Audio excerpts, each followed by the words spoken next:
रामकृष्ण हरी वारकरी संप्रदायातील थोर महात्म्यांची दुर्मिळ कीर्तने व प्रवचने ऐकण्यासाठी आपल्या परमार्थ पुंजी या यूट्यूब चॅनलला सबस्क्राईब करा व लाईक करा, तसेच लिंक शेअर करा। सेवेतो हा रस वाटेतो अनिका। चिंतामणी देवा गणपतीसे आणा, चिंतामणी देवा गणपतीसे आणा, करवावे भोजना दुजे पात्री। देव म्हणते तुकया एवढी कैची थोरी, अभिमाना भीतरी नागवलो। वाढवेळ झाला शिळे झाले अन्न, तटस्थ ब्राह्मण बैसले ते। देव म्हणते तुकया एवढी कैची थोरी, अभिमाना भीतरे नागवलो। तुका म्हणे देवा तुमच्या सुकृते, आणि न त्वरित मोरयासे। देव म्हणते तुकया एवढी कैची थोरी, अभिमाना भीतरे नागवलो। पांडुरंगा करो प्रथम नमन, पांडुरंगा करू प्रथम नमन। करे चरणा संतांच्या,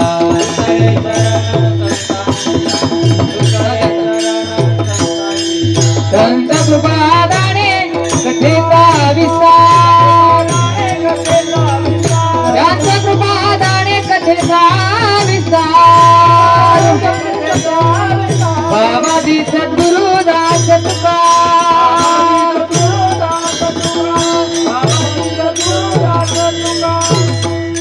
पांडुरंगा करू प्रथम नमन, दुसरे चरणा संतांचिया। त्यांच्या कृपादाने कथेचा विस्तारू, बाबाजी सद्गुरु दास तुका। ओम नमोजी आद्या वेद प्रतिपाद्या, जय जय स्वसंवेद्या आत्मरूपा। देवा तूची गणेशु सकलार्थमते प्रकाशु, म्हणे निवृत्ती दासो अवधारी जोजी। आत्मरूप गणेशो स्मरण, सकळ विद्यांचे अधिकरण।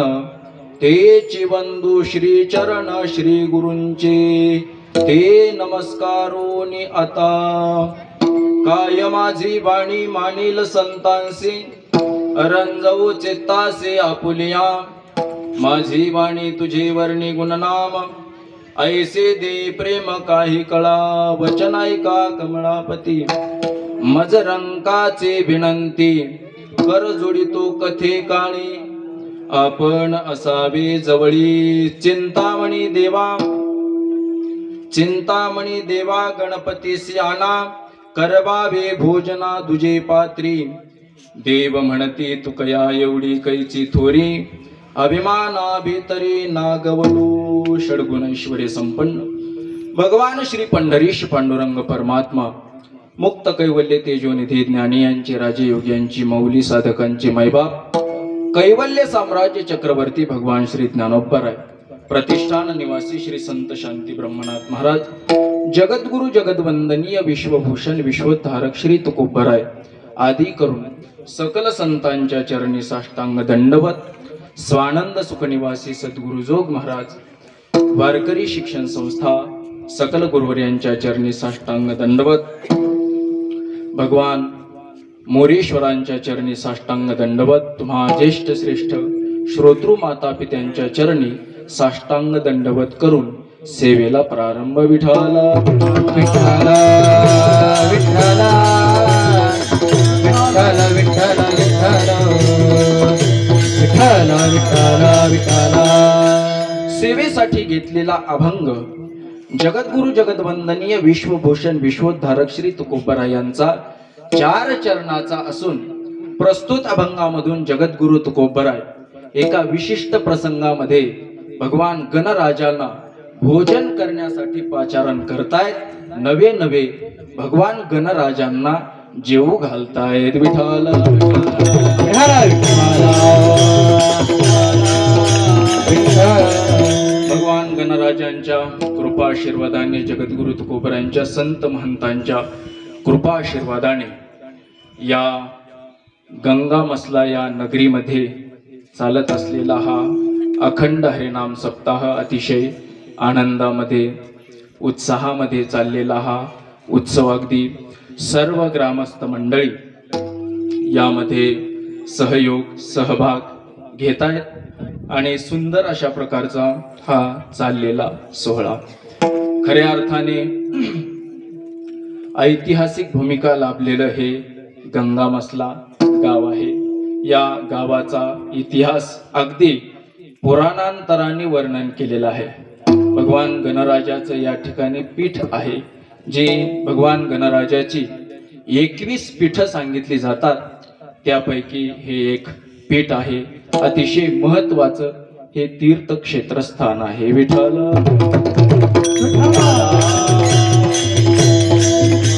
भगवान गणेशाची जी 12 नावं सांगितली जातात त्यापैकी 9 हे नवमं भालचंद्रंच दशमंतु विनायकम.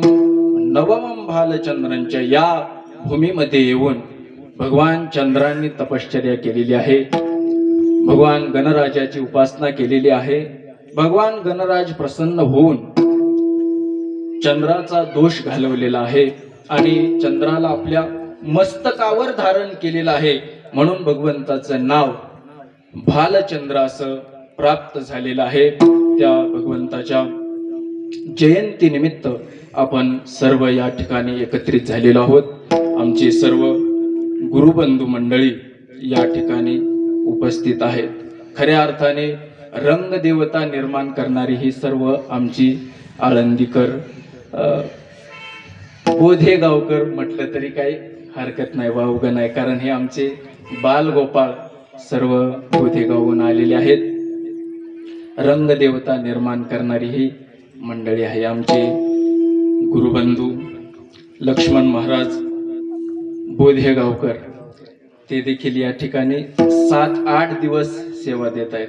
खऱ्या अर्थाने महाराज 8 दिवस पुढे जात नाहीत, मात्र या गावाचं प्रेम म्हणून 8 दिवस या ठिकाणी थांबलेले आहेत. आमचे ज्येष्ठ गुरुबंधू महादेव महाराज हे देखील या ठिकाणी 8 दिवस आहेत.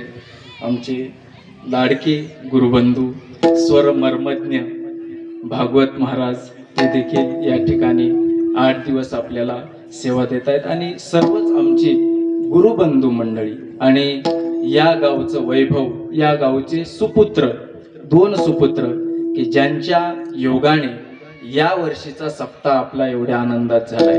खऱ्या अर्थाने ते सुपुत्र जर या गावात नसती तर हा सप्ताह मला वाटते कदाचित झाला नसता.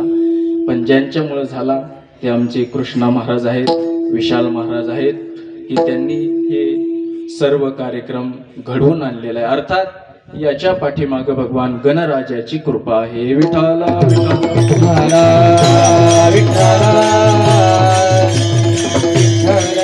आज भगवान गणेशांची जयंती आहे आणि दुग्ध शर्करा योग म्हणजे उद्या जगद्गुरु तुकोबरायांची जयंती आहे. ज्या गणराजाच्या सेवेसाठी आपण या ठिकाणी आहोत त्या गणराजांची जयंती आहे आणि त्या गणराजांच्या सेवेसाठी ज्यांचा अभंग आपण सेवेसाठी घेतलेला आहे त्या जगद्गुरु तुकोबरायांची उद्या जयंती आहे. असा देवभक्ताच्या जयंतीचा हा योग आहे, हा संगम आहे. आणि ज्या गंगा मातेच्या तीरावर परम पावन पवित्र तीरावर आपण वास्तव्य करत आहोत ते गंगा माता का पीडित पापताप पोखीत तिरीचे पादप समुद्रा जायाप गंगेचे जैसे. गंगा मातेचा पवित्र सानिध्य आपल्याला आहे. हा त्रिवेणी संगम आपल्या जीवनामध्ये प्राप्त झालेला आहे.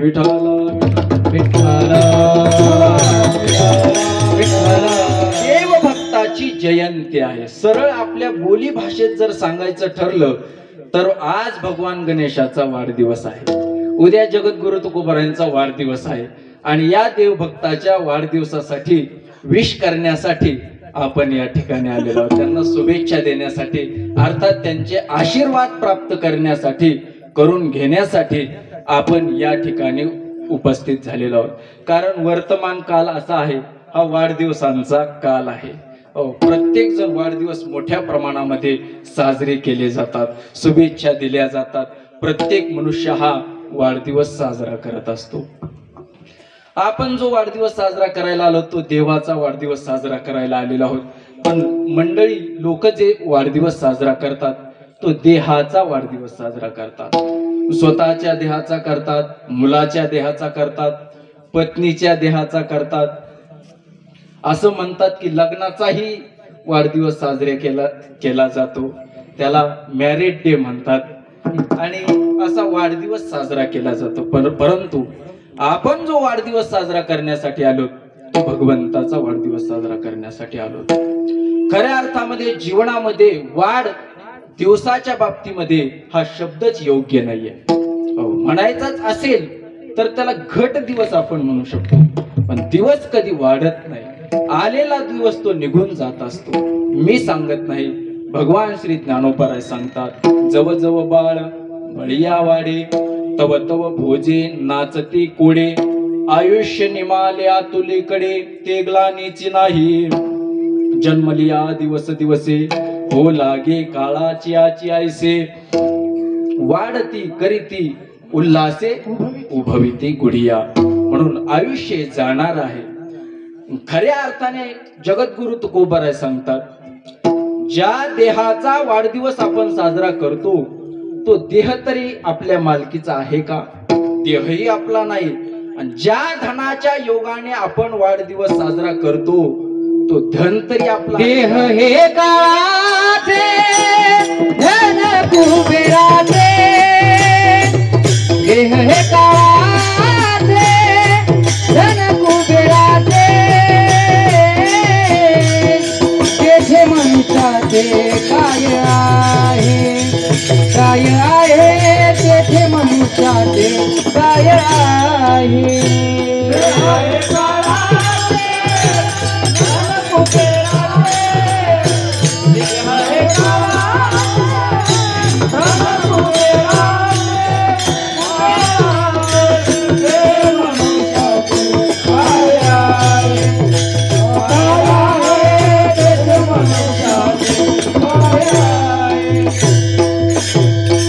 भाग्यवान मंडळी आहोत आपण देवभक्ताचा वाढदिवस साजरा करण्यासाठी या ठिकाणी उपस्थित आहोत.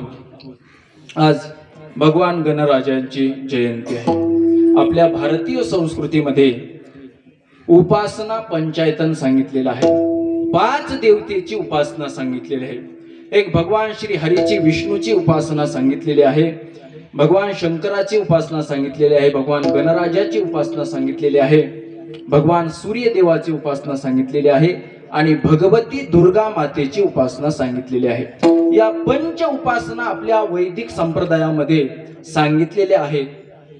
5 प्रकारच्या उपासना जरी सांगितल्या असतील तरी देखील त्या उपासने देवतेमध्ये भेद नाही, भिन्नता नाही. उपाधी रूपाने जरी भेद असेल तरी स्वरूप रूपाने ही देवता एकच आहे.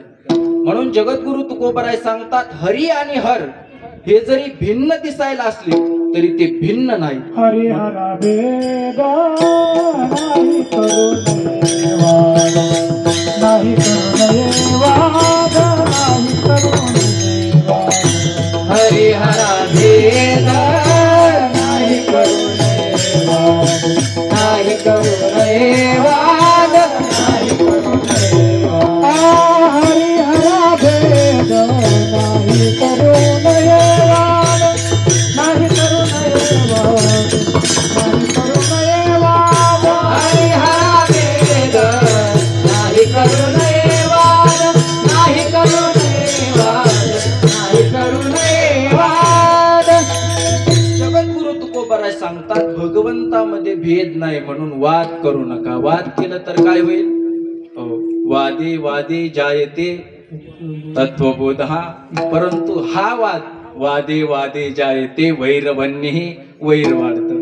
देवाचा काही वाद नाही, मात्र भक्तामध्ये झाल्याशिवाय राहत नाही. मंत्रिमंडळ जे असतं हे पक्षामध्ये वाद नसतात, हे कार्यकर्ते असतात ना यांच्यात वाद असतात.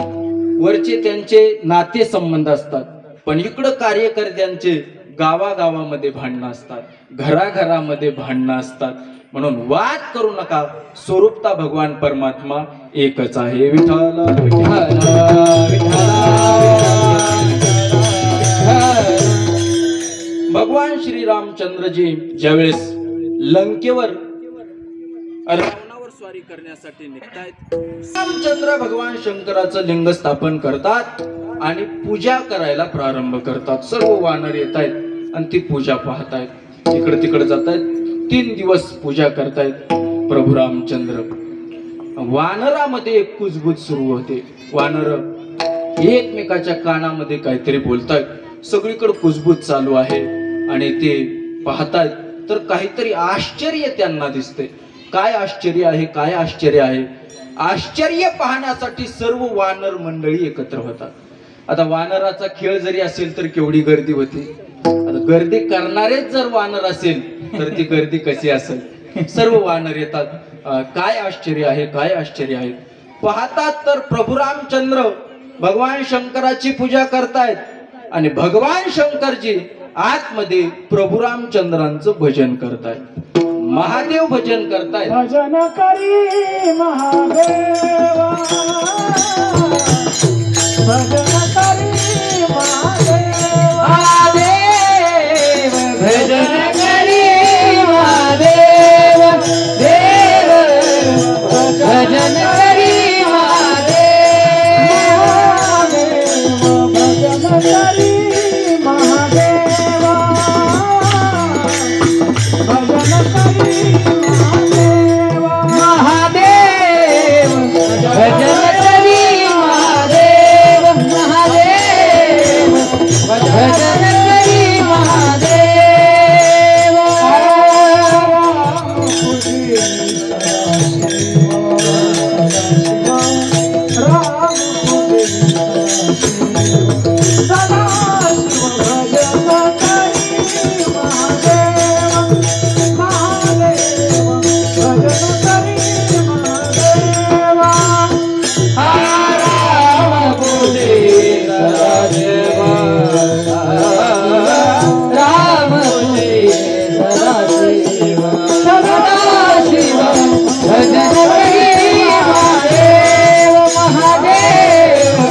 भजन करी महादेव.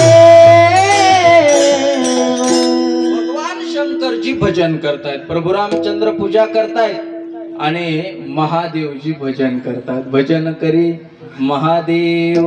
आणि महादेव भजन करायला असल्यावर चालीला काही कमी नाही महाराज. आमचे महादेव महाराज 3500 चाली गुरुवर्य मते महाराजांच्या कृपेने महाराजांच्या उपस्थित आहेत. भजन करी महादेव. शंकरजी भजन करतायत आणि प्रभू रामचंद्रजी पूजा करतायत. वानरांनी पाहिलं, आश्चर्य वाटलं वानरांना आणि वानरजी विचारतायत, प्रभू आपण पूजा करतायत, भगवान शंकरजी आपलं भजन करतायत, मग या देवाचं नाव तरी काय आहे? नाव विचारल्याच्या नंतर भगवान प्रभू सांगतात, या देवाचं नाव आहे रामेश्वर. वा वा वा.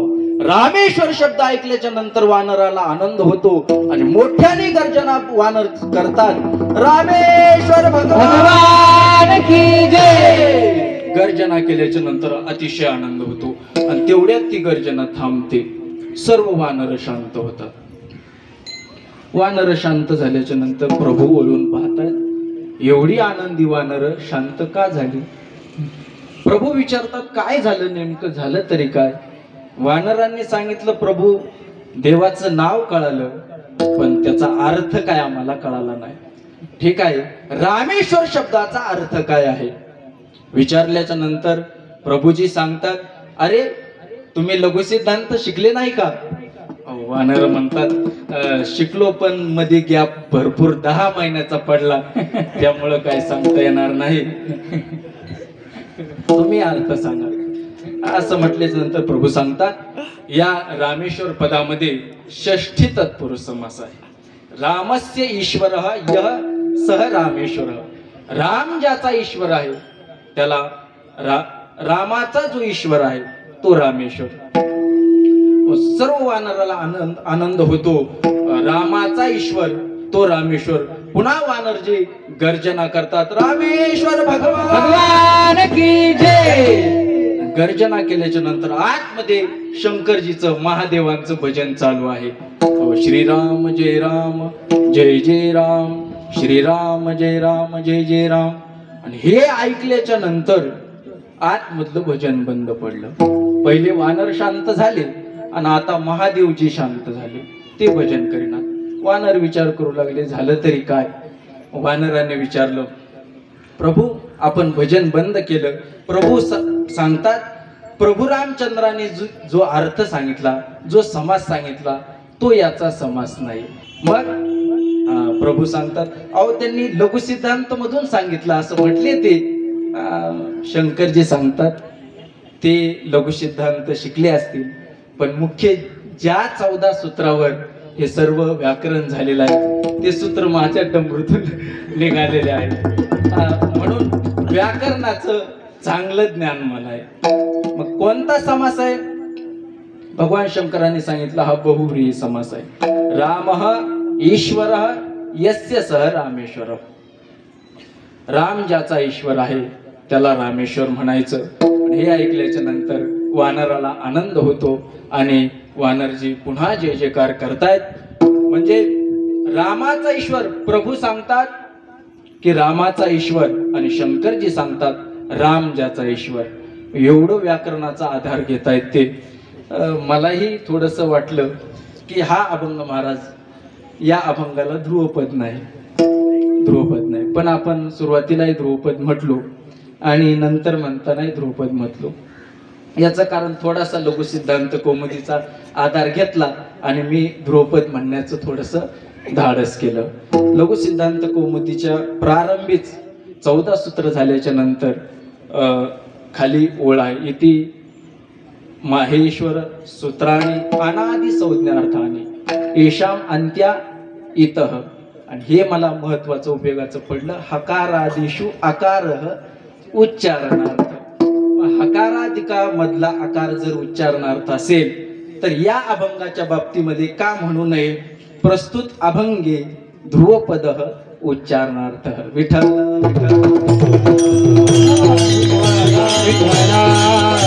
भगवंतामध्ये भेद नाही, एकच आहे.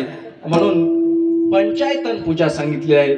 त्या 5 देवतेमध्ये भगवान गणराज ही मंगलाची देवता आहे आणि सर्व सृष्टीचं उत्पत्ती स्थिती लय करणारे ज्यांच्यामध्ये आहे ते भगवान गणराज आहेत.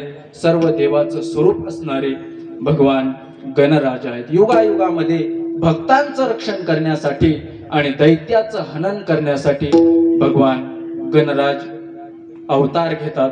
म्हणून अथर्वण ऋषीने भगवान गणराजाचं सुंदर प्रकारे वर्णन केलेलं आहे. ओम नमस्ते गणपते त्वमेव प्रत्यक्षं तत्त्वमसि त्वमेव केवलं कर्तासि त्वमेव केवलं धर्तासि त्वमेव केवलं हर्तासि त्वं साक्षात् आत्मासि नित्यं ऋतं वच्मि सत्यं वच्मि अवत्वं माम अववक्तारम अवश्रोतारम अवदातारम अवधातारम अवानुचान अवशिष्यम अवपश्चातात अवपुरस्तात अवोत्तरातात.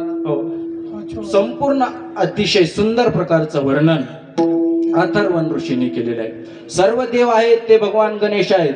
ब्रह्मा असेल भगवान गणेशाचं स्वरूप आहे, विष्णू असेल भगवान गणेशाचं स्वरूप आहे. तोम ब्रह्मा तोम विष्णुस्तोम रुद्रस्तोम इंद्रस्तोम अग्निस्तोम वायुस्तोम सूर्यस्तोम चंद्रमास्तोम ब्रह्मभूर्भुवस्वरं गणादिं पूर्वमुच्चार्य वर्णादिं तदनंतरः.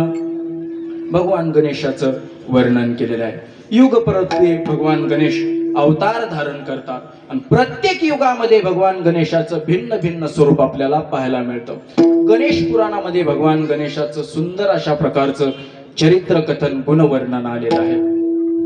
भगवान गणेश कृतयुगामध्ये अवतरित झाले, त्रेतायुगामध्ये अवतरित झाले, द्वापार युगामध्ये अवतरित झाले आणि कलियुगामध्ये अजून अवतार व्हायचा आहे. म्हणून भगवान गणेशाचा 4था अवतार अजून झालेला नाही. आपण जी पूजा करतो भगवान गणेशाची ती द्वापार युगातल्या गणेशाची करतो, कारण कलियुगामधला अवतार अजून सिद्ध झालेला नाही. कृतयुगामध्ये भगवान गणेशाने विनायक नाम धारण केलेलं आहे. सिंह हे वाहन आहे आणि भगवान गणेश हे 10 हात अशा स्वरूपाचे कृतयुगामध्ये आहेत. त्रेतायुगामध्ये भगवान गणेशाचं नाव मयुरेश्वर आहे. आपलं जे भगवान गणेशाचं मयुरेश्वर नाव आहे ते त्रेतायुगाप्रमाणे आहे. मयुरेश्वर नाव आहे, वाहन हा मोर आहे आणि 6 हाताचे भगवान आहेत. भगवान श्री ज्ञानोबरायांनी आपल्या ज्ञानेश्वरी ग्रंथामध्ये प्रारंभी जो गणेश भगवंताची वाङ्मयीन मूर्ती निर्माण केलेली आहे ती त्रेतायुगानुसार निर्माण केलेली आहे. 6 हाताचा गणपती सांगितलेला आहे. द्वापार युगामध्ये भगवान गणेशाचं गजानन नाव आहे. मूषक नाम उंदीर हे त्यांचं वाहन आहे. 4 हाताचे भगवान परमात्मा आहेत आणि कलियुगामध्ये धूम्रकेतू हे नाव आहे. 2 हाताचे भगवान परमात्मा आहेत आणि अश्व म्हणजे घोडा हे त्यांचं वाहन आहे. असं युग परत्वे भगवान गणेशाचं वेगवेगळं स्वरूप आहे. युगे युगे भिन्न नामा गणेशो भिन्न वाहन, हा वेगवेगळं वाहन आहे. आणि अशा स्वरूपातले भगवान गणेशाची लीला गणेश पुराणामध्ये अतिशय सुंदर प्रकारे वर्णन केलेले आपल्याला पाहायला मिळते. विठ्ठल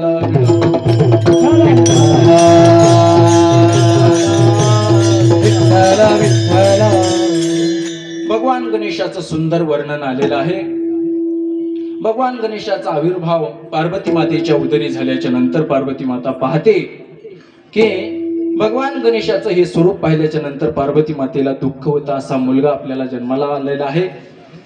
भगवान शंकरजी त्या ठिकाणी येतात, पार्वती मातेचं दुःख जाणतात आणि पार्वती मातेला सांगतात, देवी हे जे परमात्मा आहे, सृष्टीचा चालक मालक करता धरता तुझ्या पुत्राच्या रूपाने जन्माला आलेला आहे. असुरांचा नाश ते करणार आहेत आणि भक्तांना आनंद देणारे आहेत.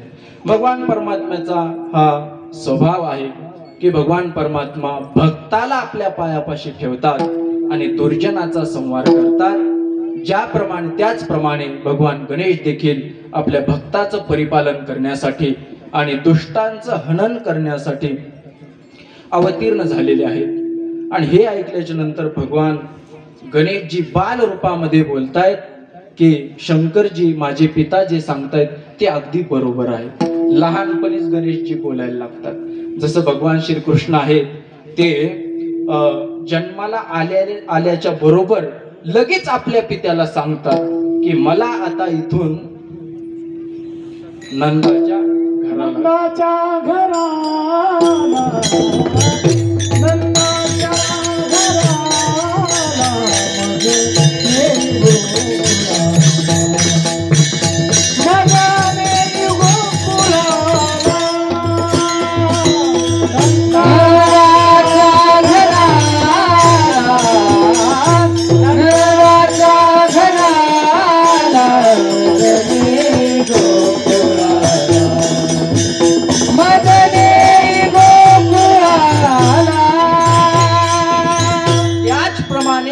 गणेशजी सांगतात भगवान शंकराला मला वरेण्य नावाचा एक राजा आहे त्यांच्या घरी नेऊन घाला. अगदी भगवान श्रीकृष्णाप्रमाणे तो वरेण्य नावाचा राजा आहे. त्याने पूर्वजन्मामध्ये दिव्य 1,000 वर्ष तपश्चर्या केलेली आहे आणि पुत्र रूपाने मी प्राप्त होण्याचं वचन त्याला दिलेलं आहे. मला त्याच्या घरी नेऊन घाला. त्याची पुष्पिका नावाची जी पत्नी आहे ती प्रसूत झालेली आहे, मूर्छित अवस्थेमध्ये आहे. तिला एक पुत्र झालेला आहे आणि एका राक्षसीने तो पुत्र अपहरण केलेला आहे, ती घेऊन गेलेली आहे. मला त्या पुत्राच्या जागेवर नेऊन ठेवा असं म्हटल्याच्या नंतर भगवान शंकरजी आपल्या गणांना नंदीदी गणांना सांगतात आणि भगवान गणेशाला त्या पुष्पिकेच्या जवळ नेऊन ठेवतायत. ती मूर्छा अवस्थेतून ज्यावेळेस जागृत होते पाहते भगवान गणेशाचं स्वरूप पाहिल्याच्या नंतर तिला भय वाटतं आणि ती त्या ठिकाणून निघून जाते. असा मुलगा झालेला आहे. सर्व राज्यामध्ये बातमी कळते. राजा वरेण्य हे आपल्या मंत्र्यांना सांगतो की या बालकाला तुम्ही निर्जन वनामध्ये सोडून या. असं ऐकल्याच्या नंतर, कारण परमात्मा सहजासहजी कळणं शक्य नाही. परमात्मा प्राप्त होतो पण प्राकृत दृष्टीने आपल्याला त्याचं महत्व कळत नाही. म्हणून त्या वरेण्य राजाने भगवान गणराजांना अरण्यामध्ये सोडून येण्याची आज्ञा दिलेली आहे आणि सर्व सैनिक ते अरण्यामध्ये जात आहेत आणि भगवान गणेशाला एका तलावाच्या तीरावर सोडून येत आहेत. अरण्य घनदाट आहेत, श्वापद आहेत आणि त्या ठिकाणी सोडून आल्याच्या नंतर एका जंबूक नाम कोल्ह्याची दृष्टी त्या बालकावर गेली. काहीतरी खाद्य पदार्थ आहे या भावनेने जंबूक समोर येण्याचा प्रयत्न करतो. त्याच वेळेस त्या ठिकाणी पराशर ऋषीचं आगमन होतं आणि पराशर ऋषी पाहतायत की समोर काहीतरी दिसतंय. कदाचित इंद्राने मला माझी तपश्चर्या भ्रष्ट करण्यासाठी माया तर ठेवली नसेल ना, कारण पराशर ऋषी हे पापभीरू आहेत आणि ते पापभीरू असल्यामुळं त्यांना भगवान परमात्म्याचं दर्शन झालं. पापी माणसाला भगवान परमात्म्याचं दर्शन होत नाही, कारण भगवान परमात्मा देखील पापाला फार घाबरतो.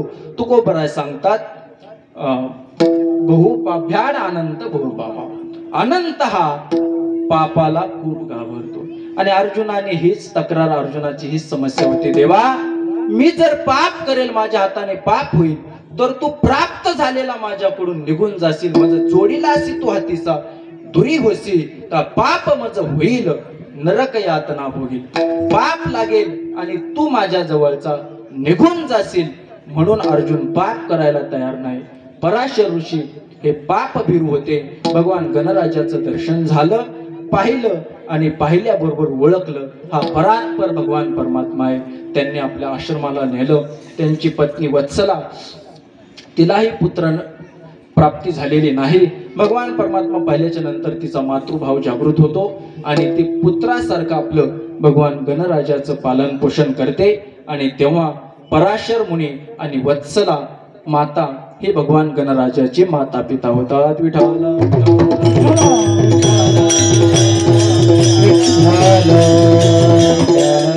आणि त्या आश्रमामध्ये आनंदाने राहत असताना इकडे स्वर्गामध्ये एक घटना घडते. कौंच नावाचा एक गंधर्व आहे आणि तो गंधर्व सभेतून जात असताना भगवान वामदेवाला त्याचा पाय लागतो, लात लागते. परंतु तो तसाच पुढे निघून जातो. वामदेवाच्या लक्षात येतं की हा उद्धट आहे, याला शिक्षा केली पाहिजे. वामदेव त्यांना शाप देतात की कौंच तो मुशको भव, मुशक म्हणजे उंदीर हो, तो उंदीर होशील. आणि वामदेवाचा शाप ऐकल्याच्या नंतर त्याच क्षणी हा कौंच नावाचा गंधर्व उंदीर होतो आणि पराशर मुनीच्या आश्रमामध्ये येतो. बलाढ्य पर्वताच्या आकाराचा हा उंदीर हा झालेला कौंच आणि त्यांनी उत्पात मांडलेला आहे. आश्रमामध्ये सर्वत्र नासधूस केलेले आहे, कारण उंदर कधी गप्प बसत नाही. हो, कुठेही असले तरी ते पोखरण्याचं काम करतात. अगदी ते राजकारणातच असले म्हणजे करतात असं नाही, ते धर्मकारणात आले तरी ते उकरण्याचंच काम करतात आणि ते अध्यात्म कारणात आले तरीही उकरण्याचं काम करतात. तो आश्रम सर्व पोखरून टाकला आणि पाताळामध्ये तो जाऊन राहतोय. पराशर मुनी त्यांना दुःख झालं आणि त्यांनी ठरवलं आता आपण हा आश्रम सोडून जावं. आणि हे ज्यावेळेस भगवान गणराजाने ऐकलं त्यावेळेस सांगितलं, पिताजी आश्रम सोडून जाण्याची गरज नाही. त्यांनी आपला पाश टाकला आणि त्या मुशकाला आकळलेला आहे आणि मुशक शरण आला. भगवान गणराजाची स्तुती करतोय आणि भगवान गणराज प्रसन्न झाले आणि प्रसन्न होऊन उंदराला सांगतायत की काहीतरी वर माग. तर वर माग म्हटल्याच्या नंतर हा उंदराचा अहंकार जागृत झाला. उंदीर सांगतो, तुम्ही काय मला वर देणार? तुम्हालाच काही इच्छा असेल तर तुम्ही मला वर मागा. भगवान गणराज सांगतात, ठीक आहे, बुद्धीची देवता आहे, तू वर द्यायला जर तयारच असतील तर माझं वाहन होऊन राहा, असं भगवान गणराजा सांगतात. मग वरामध्ये गुंतल्यामुळं भगवान गणेशाचं हे मूषक म्हणजे उंदीर वाहन होतं. विठ्ठल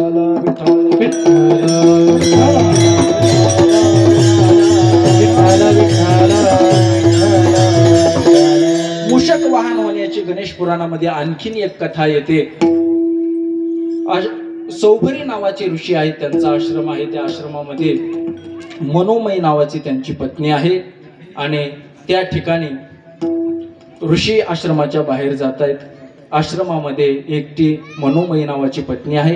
हा कौंच नावाचा गंधर्व त्या ठिकाणी येतो. पापदृष्टी त्याची त्या मातेवर पडते आणि त्याचा हात तो धरतो. तेवढ्यामध्ये सौभरी नावाचे ऋषी येत आहेत आणि त्याला शाप देत आहेत की तू चोरून आलेला आहे, चोरासारखा आलेला आहे, म्हणून तू उंदीर होशील आयुष्यभर तुला चोरूनच अन्न खावं लागेल. म्हणून उंदीर नेहमी चोरून खाद्यपदार्थ खातो. आमच्या माता माऊल्या कितीही जपून ठेवतात तरी देखील उंदर त्या ठिकाणी पोहोचतात. म्हणून हा उंदराला मिळालेला शाप आहे आणि त्याला शापामधून मुक्त करतात भगवान गणराज. त्याचं वाहन म्हणून स्वीकार करतायत. पुढे गेल्याच्या नंतर सिंधू नावाचा एक दैत्य आहे, महादैत्य आहे. तो उन्मत्त झालेला दैत्य आहे. त्या दैत्याचा नाश भगवान गणराज करतायत. दुसरा एक दैत्य आहे सिंदूर नावाचा दैत्य. त्या सिंदूर नावाचा दैत्याचा नाश भगवान गणराजा करतायत. त्यांच्या सिंदुराचं जे रुधिर आहे ते भगवान गणराजाच्या अंगावर पडतंय आणि तेव्हापासून भगवान गणराजांना सिंदूर लावण्याची पद्धत आहे.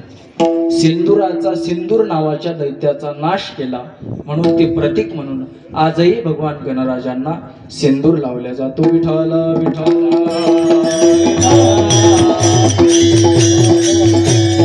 भक्ताचं रक्षण करण्यासाठी आणि दुष्टाचं हनन करण्यासाठी भगवान गणराजांचा अवतार आहे. अनेक भक्तांनी भगवान गणराजाची भक्ती केलेली आहे, पूजा केलेली आहे. अनेक भक्तांनी सेवा केलेली आहे. काही भक्तांनी साक्षात भगवान गणराजांना प्रगट केलेला आहे, साक्षात प्रगट केलेला आहे. काही भक्तांनी त्यांना जेवू घातलेलं आहे. आजच्या अभंगामध्ये जगद्गुरु तुकोबराय भगवान गणराजांना भोजनासाठी पाचारण करण्याची प्रतिज्ञा करतायत. अभंगाचं शेवटचं चरण. तुका म्हणे देवा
प्रतिज्ञा करतायत मी भगवान गणराजांना भोजन करण्यासाठी आणेन.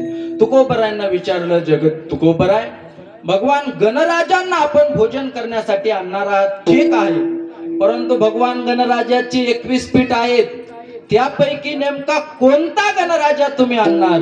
तुकोबराय सांगतात गंगा मसला म्हणून एक गाव आहे, त्या गावामध्ये मोरेश्वर नावाचे भगवान गणराज आहेत आणि त्यांना मी घेऊन येणार आहे. तुका म्हणे देवा तुमच्या सुकृती आणि न त्वरित मोरयासी मोरेश्वर भगवानाला मी घेऊन येणार आहे. अर्थात भगवान परमात्मा जर आणायचा असेल तर पुण्य लागतं, सुकृत लागतं, तुमच्या सुकृती. म्हणून ज्ञानोबराय सांगतात भगवान परमात्माची आवड निर्माण होण्यासाठी देखील सुकृत लागतं. बहुता सुकृताची जोडी म्हणून विठ्ठली आवडी. भगवान परमात्म्याची भेट होण्यासाठी सुकृत लागतं, साधू संतांची भेट होण्यासाठी सुकृत लागतं. जगद्गुरु तुकोबरायांना विचारलं की आपल्याला साधू संतांची भेट झालेली आहे, कोणत्या साधनाने झालेली आहे? तुकोबराय सांगतात मी पूर्व जन्मामध्ये घोर अशी सुकृत केलेली आहे आणि ती आता मला फळाला आलेले आहे. पूर्वजन्मी सुकृते थोर केले. पूर्वजन्मी सुकृते थोर केले. पूर्वजन्मी सुकृते थोर केले. पूर्वजन्मी सुकृते थोर केले. मदाची फळाची आली. मदाची फळाची आली. मदाची पुण्य फळले बहुत दिवस भाग्य उदयाला साधता झालो सन्मुख तो कैसा संत चरण पावले. पुण्य फळले बहुत दिवस भाग्य उदयाला साधता झालो सन्मुख तो कैसा संत चरण पावले. असताना पुण्याची अतिशय आवश्यकता आहे. ज्ञानोबराय सांगतात, माझी या सत्यवादाचे तप वाचा केली बहुत कल्पतया फळाची महाद्वीप पातली. प्रभू, परमार्थ क्षेत्रामध्ये पुण्याची अतिशय आवश्यकता आहे. जगद्गुरु तुकोबराय सांगतात, देवा तुमच्या पुण्याईने सुकृताने मी भगवान गणराजांना घेऊन येणार आहे. अर्थात हा अभंग प्रासंगिक अभंग आहे. संत महात्म्यांच्या गाथ्यामध्ये, जगद्गुरु तुकोबरांच्या गाथ्यामध्ये जी काही प्रकरणं पाहायला मिळतात, काही स्थितीपर प्रकरणं आहेत, संतपर प्रकरणं आहेत, नामपर प्रकरणं आहेत, त्याच पद्धतीने काही प्रसंगानुसार निर्माण झालेले अभंग आहेत. हा प्रासंगिक अभंग आहे. संत महात्म्यांच्या चरित्रामध्ये काही प्रसंग घडल्याच्या नंतर त्यांच्या मुखातून अशी वाणी बाहेर पडते. सर्वच वाणी देवाचं वर्णनच करणारी असेल असं नाही. आमच्या जनाबाई मातेवर चोरीचा आळ आला आणि चोरीचा आळ आल्याच्या नंतर त्यांना शिक्षा देण्यात आली की सुळावर देण्यात आलं. आणि सुळावर देण्यात आल्याच्या नंतर जनाबाई माता सांगतात, शेवटची इच्छा काय आहे तर मला एकदा भगवान परमात्म्याचं दर्शन घ्यायचं, त्याला भेटायचं. जनाबाई मातेला राग आला. आयुष्यभर याचं मी भजन केलं आणि याची पोच पावती म्हणून मला शेवट हा परिणाम मृत्यूची भीती नाही, मात्र परमार्थ केल्याच्या नंतरही अशी बुद्धी सुचते. असं समाजामध्ये काहीतरी चुकीचं पसरेल म्हणून परमार्थ करणाऱ्या लोकांना अडचणी येईल. म्हणून आपण या ठिकाणी भगवान परमात्म्याला जाब विचारला पाहिजे. जनाबाई माता जातात, एरवी दर्शनाला जात असताना नामदेव पायरीच्या समोरून ते भगवान परमात्म्याच्या चरणापर्यंत जनाबाई माता जात असत. आज मात्र जनाबाई माता आज जायला तयार नाहीत. बाहेर महाद्वारामध्ये अंगणात उभा राहिलेले आहेत आणि अंगणी उभी राहून दासी जणी भगवान परमात्म्याला शिव्या द्यायला लागलेले आहेत.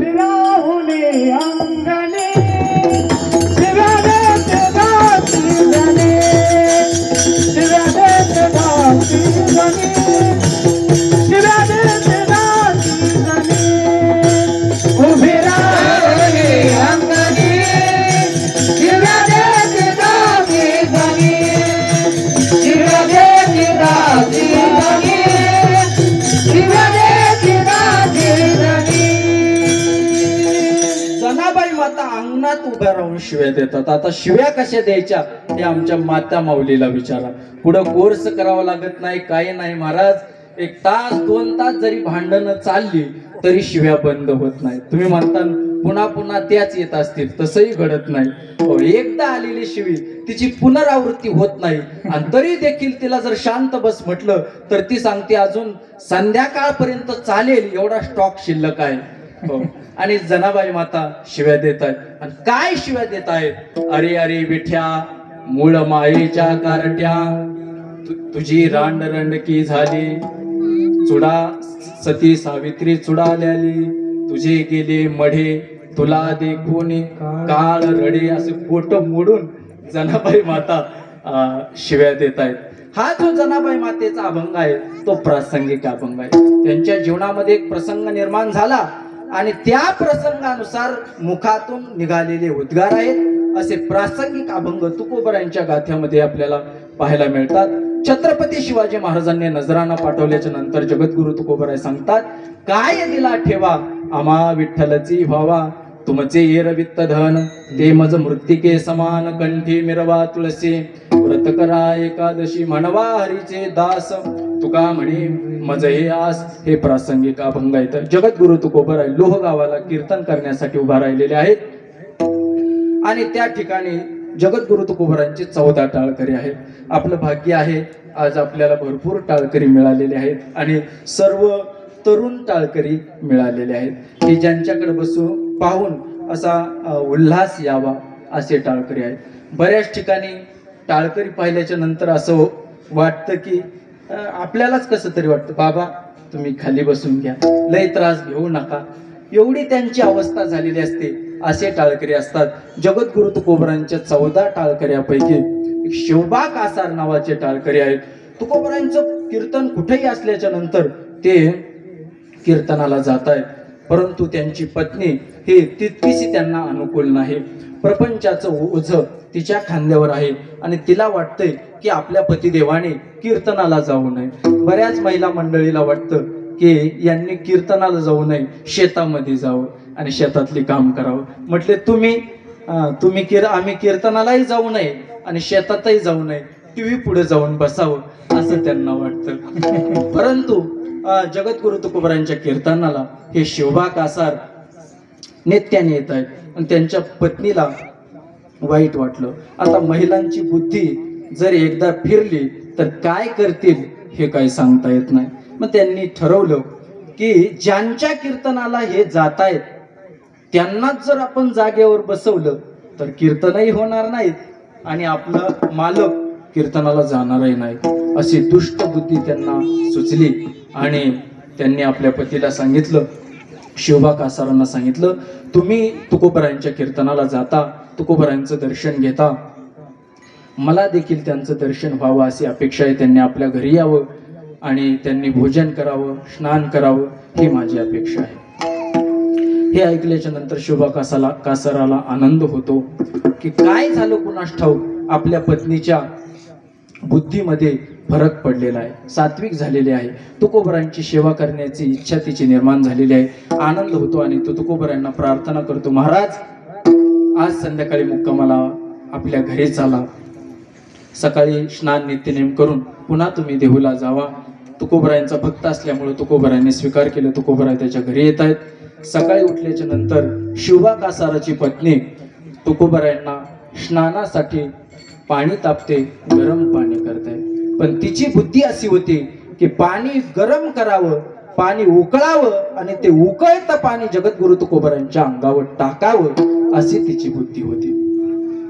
तिने पाणी तापलेलं आहे, अतिशय उष्ण उकळतं पाणी केलेलं आहे आणि तुकोबराय स्नानासाठी मोरीमध्ये जाऊन बसलेले आहेत, स्नानगृहामध्ये बसलेले आहेत. तिने ते पाणी आणून त्या बकेटीमध्ये टाकण्याच्या ऐवजी ते गरम पाणी जगद्गुरु तुकोबरायांच्या अंगावर टाकलेलं आहे आणि तुकोबराय टाहो फोडतायत आणि जगद्गुरु तुकोबराय भगवान परमात्म्याला टाहो फोडून सांगतायत, हे देवा माझी काया जळायला लागली, जय माझी काया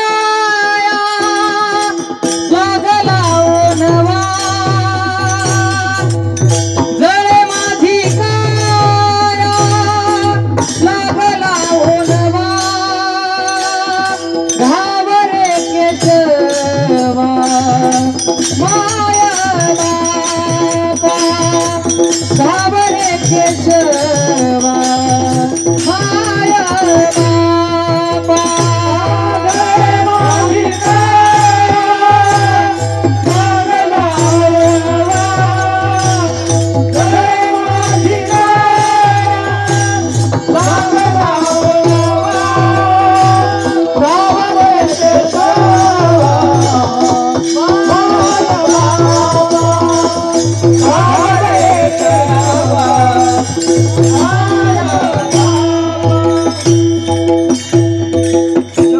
तुकोबरायांच्या मुखातून जी वाणी बाहेर पडलेले शब्द बाहेर पडलेले आहेत हे प्रासंगिक वाणी आहे. प्रासंगिक हा अभंग आहे.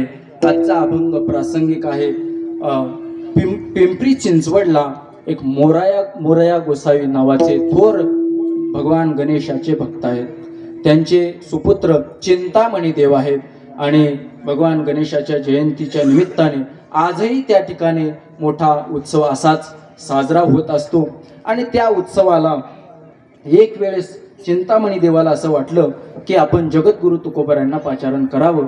आणि त्यांनी इच्छा व्यक्त केल्याच्या नंतर न सांगता तुम्हा कळो येते अंतर जगद्गुरु तुकोबारायांना ती त्यांची इच्छा लक्षात आली. तुकोबाराय चिंचवडला येण्यासाठी निघालेले आहेत. आणि आल्याच्या नंतर चिंतामणी देव भगवान गणेशाची मानस पूजा करतायत.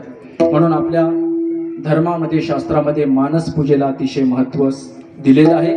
मनोमय पूजा तेची पडिये केशिराजा करावी ती पूजा म्हणेची उत्तम. मानसिक पूजा ही श्रेष्ठ सांगितलेली आहे. मानसिक पूजा करत असताना भगवान गणराजांना ते फुलं वाहतायत आणि फुल वाहत असताना मानसिक पूजेमध्येच एक सुकलेलं फुल त्यांच्या समोर आलं. आणि सुकलेलं फुल आल्याच्या नंतर ते विचार करतायत, माळ्याला 3 वेळेस सांगितलं होतं की सुकलेली फुलं नको आणत जाऊ, त्या बगीचेला व्यवस्थित पाणी देत जा, पण तो ऐकत नाही. हे कुठं चाललंय? मानस पूजेमध्ये चाललेला आहे. आणि त्यांचा क्रोध एवढा पारा चढलेला आहे.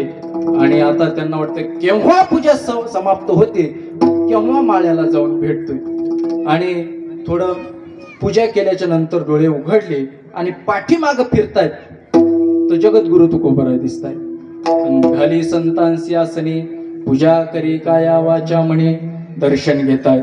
श्री संतांची या माथा चरणावरी साष्टांग हे करी दंडवत. भगवान जगद्गुरु तुकोबारायांची पूजा करतायत. देवा संत वृंद नमस्कारीचे घडे तरी पूजा पूजिजे. जगद्गुरु तुकोबारायांची पूजा करून चिंतामणी देव विचारतायत, तुकोबाराय कधी म्हटल्याच्या नंतर तुकोबाराय सांगतात, तुम्ही माळ्यावर जेव्हा रागवत होते ना तेव्हा मी आलो. चिंतामणी देव विचार करू लागले, मी मानस पूजा करत होतो, मी माळ्यावर रागवलो नाही, माळी इथं नाही, आज गैरहजर आहे. तुकोबाराय सांगतात, तू इथं जरी गैरहजर असेल तरी तुम्ही मानसिक पूजेमध्ये त्याच्यावर रागवत होते. चिंतामणी देवाला तुकोबारायांचा अधिकार कळतो. दंडवत घालतात आणि तुकोबाराय सांगतात, बरं झालं, आमचं भाग्य आहे तुम्ही आज आलेले आहात. जेवण करून जायचं आहे. आज चतुर्थी आहे, भगवान गणेशाची जयंती आहे, सर्व सिद्धता होते, अनेक समाज जमलेला आहे, स्वयंपाक झालेला आहे, सुंदर अशा प्रकारचा स्वयंपाक केलेला आहे, भगवान गणेशाची पूजा झालेली आहे, कार्यक्रम पूर्ण झालेला आहे. आणि आता पंक्ती बसवायच्या आहेत. चिंतामणी देवाने हातामध्ये माईक घेतलेला आहे आणि सर्वांना सांगतायत, आडव्या उभ्या पंक्ती धरा. सर्व जे स्वयंसेवक आहेत ते बकेटी घ्या, सर्व पदार्थ बादलीमध्ये भरा आणि प्रत्येकाने एक एक पंगत धरायची. पुन्हा दुसऱ्या पंक्तीमध्ये जायचं नाही. प्रत्येकाने पंक्ती ठरवून घ्या, व्यवस्थित नियोजन करा. महिला मंडळ, काही स्वयंसेवक पाणी वाढण्याचं काम करा, मीठ वाढण्याचं काम करा. ही सर्व चाललेली आहे तयारी. आणि चिंतामणी देवाने सांगितलं, जगद्गुरु तुकोबाराय आलेले आहेत, त्यांना त्या ठिकाणी पात्र करा, माझंही पात्र त्यांच्या बरोबर करा. आणि सर्व वाढून झाल्याच्या नंतर चिंतामणी देव विचारतायत, वाढ झाली का, पोहोचलं का शेवट? हो. आणि असं म्हटल्याच्या नंतर सर्वांनी हात वर केले आणि हात वर करून सांगितलं, सर्व पोहोचलेलं आहे. आणि ब्रह्मार्पणम ब्रह्मवीर ब्रह्माग्नो ब्रह्मणाहुतम मंत्र झालेला आहे. पुंडलिक वरदा ही घोषणा झालेली आहे. आणि पात्रावरचा हात आता तो मुखामध्ये घालण्याची वेळ आलेली आहे. परंतु त्या ठिकाणचा नियम आहे, ज्येष्ठाने भोजन अगोदर सुरू केल्याशिवाय कनिष्ठाने करू नये. म्हणून चिंतामणी देवाने पहिला घास घेतल्याशिवाय कुणीही जेवण प्रारंभ करत नव्हतं. चिंतामणी देव आलेले आहेत. इकडे तुकोबाराय बसलेले आहेत. वाढणाऱ्यांनी चिंतामणी देवाचं पात्र केलेलं आहे. तुकोबाराय वाढणाऱ्याला सांगतात, आणखीन एक पात्र टाका. त्यांना वाटतं महाराजांचा गाडीचा ड्रायव्हर कुणी असेल, गावातला कोणी प्रतिष्ठित असेल, तेही पात्र करतात. चिंतामणी देव येत आहेत, पात्रावर बसतायत आणि चिंतामणी देव विचारतायत, तुकोबाराया हे पात्र कोणासाठी? वाढणाऱ्याला विचारतात, हे पात्र कोणी वाढलं? वाढणाऱ्याने सांगितलं आम्हाला काय माहित नाही, तुकोबारायने सांगितलं. तुकोबारायचं कोणी यायचं असेल. पण चिंतामणी देव सांगतात, तुकोबाराय तुमचं कोणी यायचंय का? तुकोबाराय सांगतात, माझं कोणी नाही, तुमचे येणार आहेत. म्हणजे माझे सगळे आलेले आहेत, बसलेले आहेत. तुकोबराय सांगतात तुमचं आराध्य दैवत ज्यांचा हा उत्सव चालू आहे ते गणराज कुठं आहेत, त्यांच्यासाठी हे भोजन पात्र केलेलं आहे. आणि असं ऐकल्याच्या नंतर चिंतामणी देव सांगतात तुकोबराय नैवेद्य झालेला आहे, देवाला नैवेद्य दाखवले, त्याच्याशिवाय पंगत बसणार नाही. आणि आम्ही रोज दाखवत असतो, आज काही एवढं विशेष नाही. तुकोबराय सांगतात नैवेद्य दाखवायचा मी सांगितलेला नाही, त्यांना जेवायला बोलवायचं. त्यावेळी चिंतामणी देव सांगतात देव कुठं जेवायला असतो का? तुकोबराय आग्रह करतायत तुमचे ते आराध्य दैवत आहेत, हे चिंतामणी देवा भगवान गणराजाला तुम्ही जेवण करण्यासाठी बोलवा. अभंगाचं पहिलं चरण. चिंतामणी देवा गणपती सियाना, चिंतामणी देवा गणपती सियाना, चिंतामणी देवा गणपती सियाना, चिंतामणी देवा गणपती सियाना, चिंतामणी देवा गणपती सियाना, चिंतामणी देवा गणपती सियाना, चिंतामणी देवा गणपती सियाना, चिंतामणी देवा गणपती सियाना.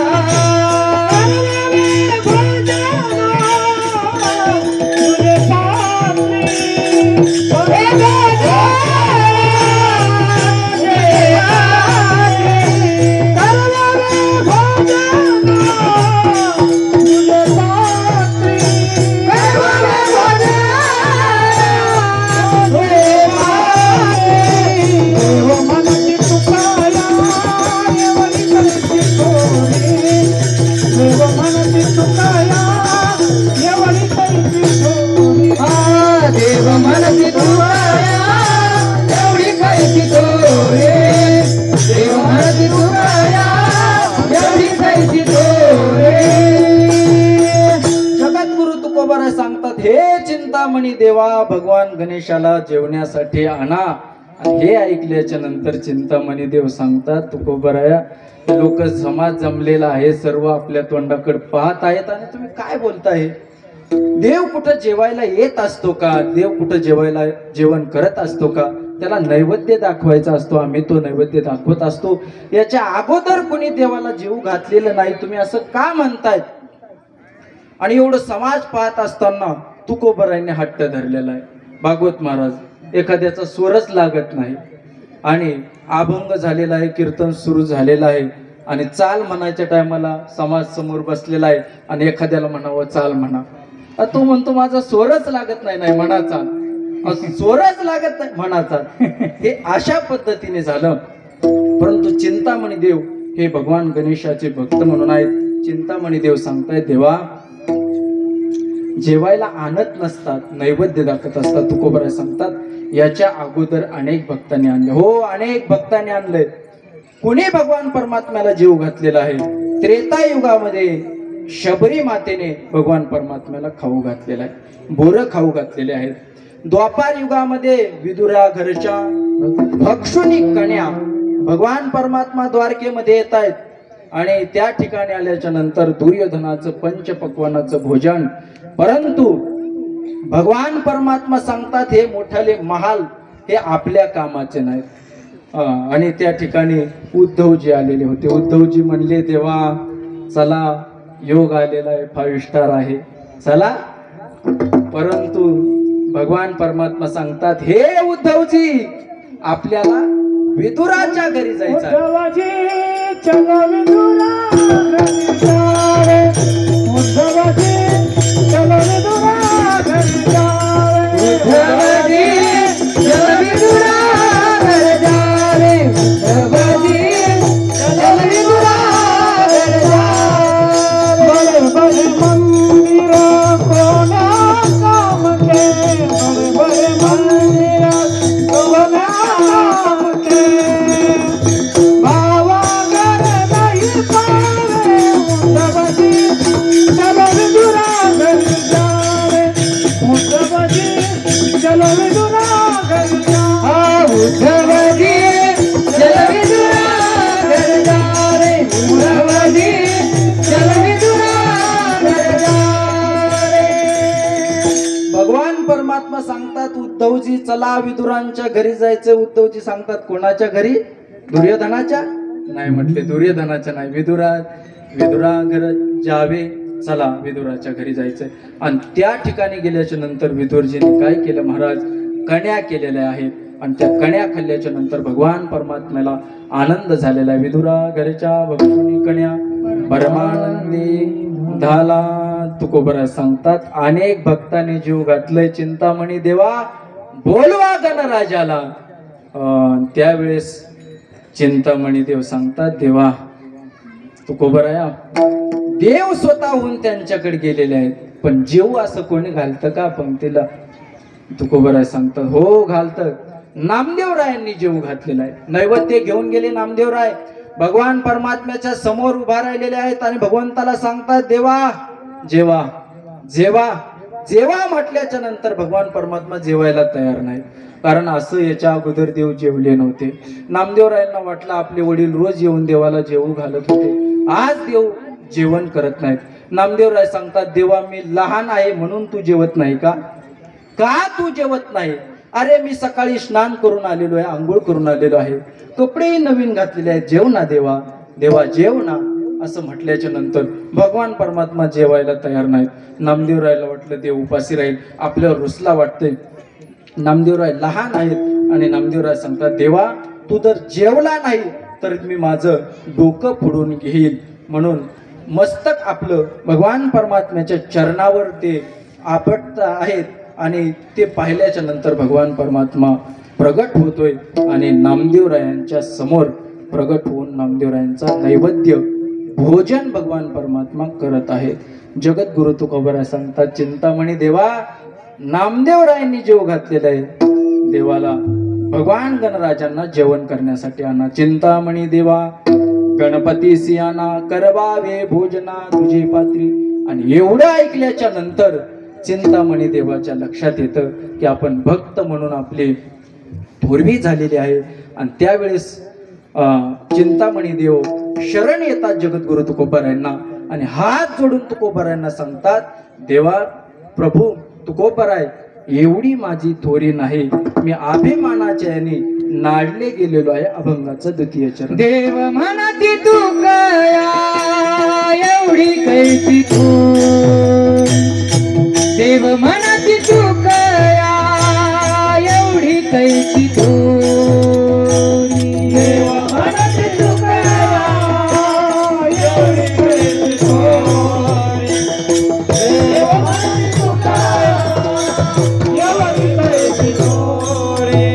देव म्हणती तू कया एवढी कैची थोर. देव म्हणती तू कया एवढी कैची थोर. देव म्हणती तू कया एवढी कैची थोर. देव म्हणती तू कया एवढी कैची थोर. अभिमाना भितरी नागवलो. अभिमाना भितरी नागवलो. देव म्हणती तू कया एवढी कैची थोर. देव म्हणती तू कया एवढी कैची थोर. अभिमाना भितरी नागवलो. अभिमाना भितरी नागवलो. देव म्हणती तू कया एवढी कैची थोर. म्हणती तू कया एवढी कैची थोर. चिंतामणी देव भगवान तुकोबरायांना शरण येत आहेत आणि चिंतामणी देव सांगतायत देव म्हणते तुकया एवढी कैची थोरी. अभिमाना भितरे नागवलो. मला अभिमान झालेला होता, मी एक श्रेष्ठ भक्त आहे, मात्र एवढी योग्यता माझी नाही. तुकोबराय सांगतात हे देवा चिंतामणी देवा गणपतीला घेऊन या. तुकोबरायांचा आग्रह अजूनही संपलेला नाही. तुकोबराय सांगतात सर्व ब्राह्मण जेवायला बसलेले आहेत, पात्र वाढलेले आहेत, घास मुखामध्ये घ्यायचा आहे, सर्वजण थांबलेले आहेत, उशीर झालेला आहे, अन्न हे शिळ व्हायला लागलेलं आहे, 11:30 वाजायला लागलेले आहेत, आपल्याला खाली जायचं आहे. ओरका चिंतामणी देवा, भगवान गणराजाला तुम्ही बोलून आणा, वाढ वेळ उशीर झालेला आहे, अन्न शिळ झालेलं आहे. हे अभंगाच्या 3ऱ्या चरणात. वाढ वेळ झाला शिळे झाले अन्न, वाढ वेळ झाला शिळे झाले अन्न, वाढ वेळ झाला शिळे झाले अन्न, वाढ वेळ झाला शिळे झाले अन्न, वाढ वेळ झाला शिळे झाले अन्न, वाढ वेळ झाला शिळे झाले अन्न, वाढ वेळ झाला शिळे झाले अन्न, वाढ वेळ झाला शिळे झाले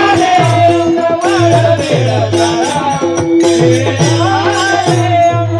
तटस्थ ब्राह्मण बैसले ती, तटस्थ ब्राह्मण बैसले ती, देव म्हणती तुकया एवढी कैची थोडी, देव म्हणती तुकया एवढी कैची थोडी. बैसले ती, तटस्थ ब्राह्मण बैसले ती, म्हणती तुकया एवढी कैची थोडी, देव म्हणती तुकया एवढी कैची थोडी. वाढ वेळ झाला शिळे झाले अन्न. जगद्गुरु तुकोबराय सांगतात चिंतामणी देवा उशीर झालेला आहे, अन्न शिळ होत चाललेलं आहे, ब्राह्मण तटस्थ बसलेले आहेत. आणि दुसरे जर शेतकरी माणसं बसले असतील तरी त्यांना थोडासा धीर निघेल, पण देवांना थोडा धीर निघत नाही, पण भूक लागते. म्हणून तुकोबराय सांगतात तटस्थ ब्राह्मण बैसले ते, आणि समोर ठेवलेलं अन्न ते शिळ होत चाललेलं आहे. आयुर्वेद सांगतो की अन्न तयार झाल्यापासून 3 तासाच्या नंतर अन्न शिळ होत आहे. स्वयंपाक झालेला बराच वेळ झालेला आहे, 3 तास होऊन गेलेले आहेत. देवा शिळे झाले अन्न, शिळे झाले अन्न. मग शिळ अन्न खाऊ नये, कारण ते भगवान परमात्म्याने सांगितलेलं आहे. यात यामम गतरसम भूती पर्युषितंचेत उच्छेष्टमपि चामेध्यम भोजन तामस प्रियम, याला तामस भोजन म्हणतात. म्हणून ज्ञानोबराय सांगतात बहुवा दिवसी ओलांडिले अनेक दिवसाने ओवांडिलेलं, त्याही पेक्षा 3 तासाच्या पुढे झालेलं हे अन्न शिळ आहे. आयुर्वेद अतिशय सूक्ष्म आहे. या जगामध्ये भारतीय संस्कृतीमध्ये भारतीयांना पहिला आयुर्वेद होता. हे पाश्चात्य चिकित्सा पद्धती नंतर इंग्रजाच्या काळामध्ये आलेले आहेत. भारतीय ही पुरातन पद्धती आहे, अतिशय सूक्ष्म पद्धती आहे. कसं जेवावं, किती जेवावं, हे सर्व माप हे भारतीय चिकित्सा पद्धतीने आपल्याला सांगून दिलेलं आहे. पाश्चात्य पद्धती रोग झाल्याच्या नंतर औषध सांगते, भारतीय चिकित्सा पद्धती रोग होऊ नये म्हणून औषध सांगते. ही भारतीयांची विशेषता आहे. सर्वात मोठे जे वैद्य आहेत त्याला धन्वंतरी म्हणतात, देवाचे वैद्य आहेत. आणि त्या धन्वंतरीने एकदा ठरवलं की या मृत्यू लोकामध्ये सर्वश्रेष्ठ वैद्य कोण आहे. त्या काळामध्ये चरक नावाचे एक वैद्य होते आणि त्यांचे शिष्य वाघभट हे महान वैद्य होऊन गेले. आणि परीक्षा घेण्यासाठी धन्वंतरी मृत्यू लोकामध्ये येत आहेत, पक्षाचं रूप धारण करतायत. वाघभट आपल्या आश्रमाच्या समोर सकाळच्या वेळेस ध्यानस्थ बसलेले आहेत आणि समोर एका वृक्षावर धन्वंतरी पक्षाच्या रूपामध्ये बसलेले आहेत आणि ते पक्षाच्या रूपामध्ये प्रश्न विचारतायत. कोरुक कोरुक म्हणून एक पक्षी आहे, तो नेहमी ओरडत असतो, कोरुक कोरुक कोरुक कोरुक. आणि हे विचारल्याच्या नंतर याची ती भाषा असते, पक्ष्यांचं एक भाषा विज्ञान आहे.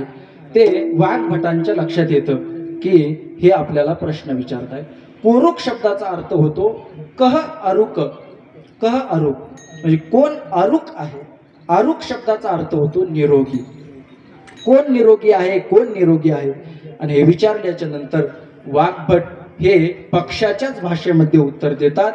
हितभुक मितभुक अशाकभुक. हितभुक मितभुक अशाकभुक. याचा अर्थ होतो कोण निरोगी आहे? जो हितकर भोजन करतो, जो मित म्हणजे थोडं भोजन करतो, जो अशाक म्हणजे शाक रहित पालेभाज्या. आता याचाही अर्थ असा आहे की पावसाळ्यामध्ये आयुर्वेद सांगतो की जास्त पालेभाज्या खाऊ नये, त्याच्यावर कीटक असतात. मित थोडं जेवावं, माणसाने काहीतरी अवकाश पोटामध्ये ठेवावा. आणि हितभूक म्हणजे सात्विक आहार करावा, जे पथ्य आहे कुपथ्य करू नये अशा प्रकारे सांगितलं. असं भोजन करणारा तो निरोगी आहे. जगद्गुरु तुकोबराय सांगतात हे शिळ भोजन होईल, कुपथ्य ठरेल. चिंतामणी देवा अन्न शिळ झालेलं आहे, गणपती बाप्पाला बोलवा. आणि त्यावेळेस चिंतामणी देव सांगतात तुकोबराया माझं सामर्थ्य एवढं नाही, मात्र तुमचं सामर्थ्य तेवढं आहे. तुम्हीच आता गणपती बाप्पाला भोजन करण्यासाठी घेऊन या. संपूर्ण शरणागती चिंतामणी देवाने पत्कारल्याच्या नंतर, त्यांचा अहंकार निवृत्त झाल्याच्या नंतर जगद्गुरु तुकोबराय विचार करतायत ठीक आहे. आणि शास्त्र असं सांगतंय भगवान परमात्म्याची प्राप्ती करायची असेल तर मध्ये संतांची आवश्यकता आहे. चिंतामणी देव स्वतः भगवान गणराजाला आणू शकत नाहीत, त्यासाठी संत महात्म्यांची आवश्यकता आहे. तुकोबरायांना ते सांगतायत तुकोबराय तुम्ही आणा. तुकोबरायांची लीनता आहे, तुकोबरायांचा विनय आहे.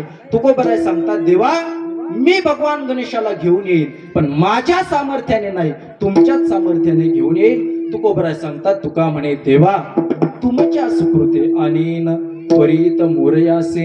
आणि जगद्गुरु तुकोबराय साक्षात भगवान गणराजांना आमंत्रित करतायत. भगवान गणराजे येत आहेत आणि पात्रावर बसतायत. आणि ते पाहिल्याच्या नंतर भगवान चिंतामणी देव सांगतायत देव तुकोबराया माझं आराध्य दैवत तुम्ही आणलेलं आहे, आता तुमचंही आराध्य दैवत भगवान पांडुरंग परमात्मा त्यांनाही बोलवा. जगद्गुरु तुकोबराय पांडुरंग परमात्म्याला प्रार्थना करतायत. आणि त्या ठिकाणी भगवान गणराज आणि भगवान पंढरीश पांडुरंग परमात्मा प्रगट होत आहेत. आणि भगवान परमात्मा त्या ठिकाणी जेवण करतायत. जगद्गुरु तुकोबरायांचे हे सामर्थ्य आहे. चिंतामणी देवा गणपतीशी आणा, करवावे भोजना तुझे पात्री. आणि भगवान परमात्मा साक्षात भोजन करतात. पुंडरी श्री ज्ञानदेव भगवान की जय, हरिनाथ भगवान की जय. विठोबार कुमार, विठोबार कुमार,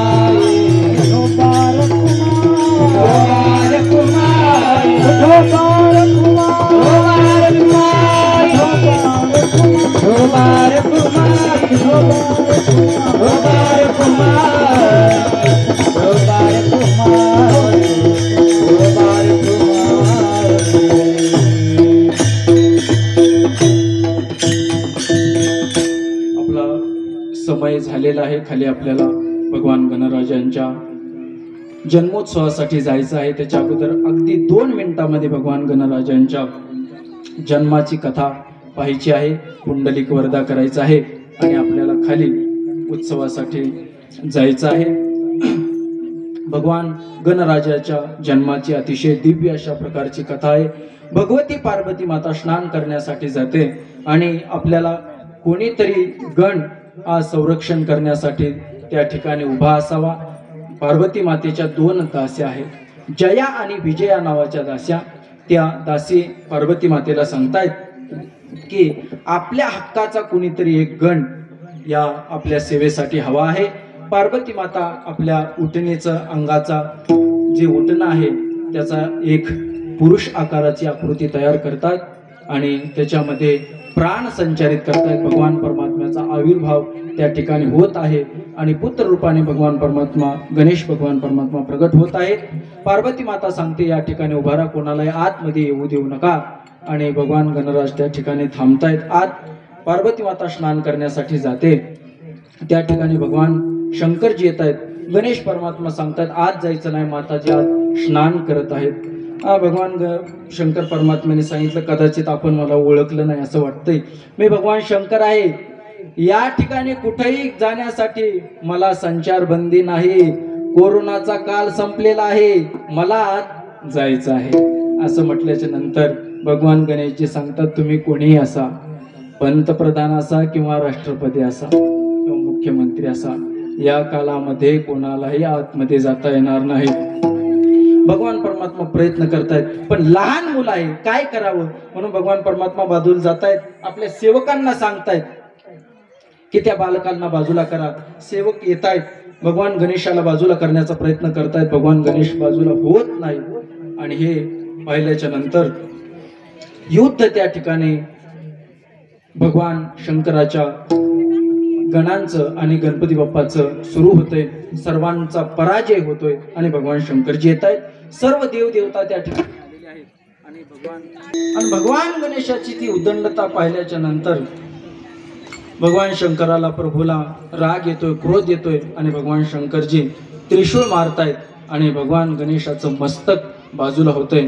आतमध्ये ते आवाज ऐकल्याच्या नंतर पार्वती माता येत आहेत, अकराळ विकराळ रूप धारण करतायत आणि त्रैलोक्याचा प्रळयकार होतोय की काय असं पार्वती मातेचा क्रोध निर्माण झालेला आहे. माझ्या बाळाला पुन्हा जिवंत केल्याशिवाय मी शांत बसणार नाही.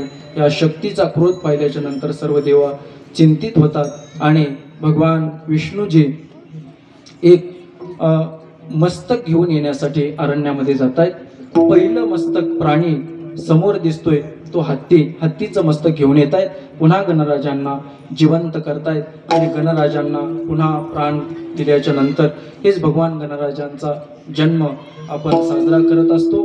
भगवान गणराजा हे भक्ताचं रक्षण करण्यासाठी अनेक दैत्याचं त्यांनी नाश केलेला आहे, भक्तांचं रक्षण केलेलं आहे. मंगलाची ही देवता आहे आणि भगवान गणराजा हे जागृत झाल्याच्या नंतर सर्व देवांना आनंद होतो. स्वर्गातील देव पुष्पवृष्टी करतायत आणि भगवान गणराजाचे मोठ्याने गर्जना करून त्यांचा जन्मोत्सव साजरा करतायत. कुंडली हरी विठ्ठल श्री ज्ञानदेव भगवान की जय. ज्ञानेश्वर